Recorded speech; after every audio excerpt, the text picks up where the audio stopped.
नमस्कार बच्चों, मैं ममता उपाध्याय।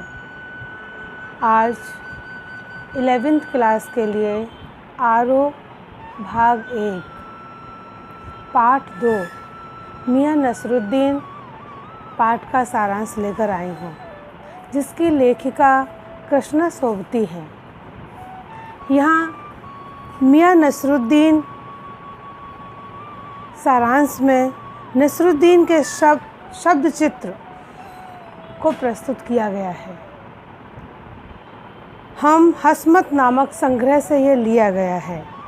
इसमें खानदानी नानबाई मियाँ नसरुद्दीन के व्यक्तित्व, रुचियों और स्वभाव का शब्द चित्र खींचा गया है।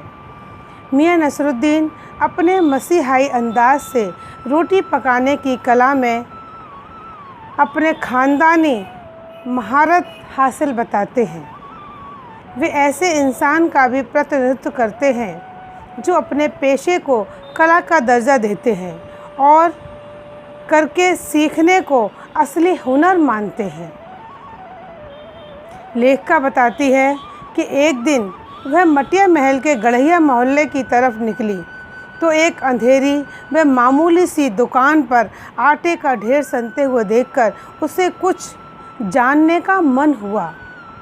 पूछताछ करने पर पता चला कि यह खानदानी नानबाई मियाँ नसरुद्दीन की दुकान है। ये 56 किस्म की रोटियां बनाने के लिए मशहूर हैं। मियाँ चारपाई पर बैठे बीड़ी पी रहे थे।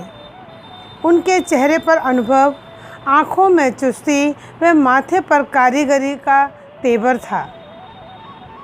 लेखिका के प्रश्न पूछने की बात पर उन्होंने अखबार पर व्यंग किया। अखबार बनाने वाले, अखबार पढ़ने वाले दोनों को उन्होंने निठल्ला कहा। लेखिका ने प्रश्न पूछा, आपने इतनी तरह की रोटियां बनाने का गुण कहाँ से सीखा? उन्होंने बेपरवाही से जवाब दिया कि यह अपना खानदानी पेशा है। इनके वालिद मियाँ बरकत शाही नानबाई थे और उनके दादा आला नानबाई मियाँ कल्लन थे। उन्होंने खानदानी शान का एहसास करते हुए बताया कि उन्होंने यह काम अपने पिता से सीखा। नसरुद्दीन ने बताया कि हमने यह सब मेहनत से सीखा। जिस तरह बच्चा पहले अलिफ से शुरू होकर आगे बढ़ता है या फिर हम कच्ची और पक्की दूसरी से होते हुए ऊंची जमात तक पहुंच जाते हैं, उसी तरह हमने भी छोटे छोटे काम जैसे बर्तन धोना, भट्टी बनाना, भट्टी में आग लगाना आदि करके यह हुनर पाया। तालीम की तालीम भी बड़ी चीज़ होती है। खानदान के नाम पर वे गर्व से फूल उठे। उन्होंने बताया कि एक बार बादशाह सलामत ने उनके बुज़ुर्गों से कहा कि ऐसी चीज़ बनाओ जो आग से न पके न पानी से बने। उन्होंने ऐसी चीज़ बनाई और बादशाह को खूब पसंद आई। वे तारीफ़ करते कि खानदानी नानबाई कुएं में भी रोटी पका सकता है। लेखिका ने इस कहावत की सच्चाई पर प्रश्न चिन्ह लगाया तो वे भड़क उठे। लेखिका जानना चाहती थी कि उनके बुज़ुर्ग किस बादशाह के यहाँ काम करते थे। अब उनका स्वर बदल गया।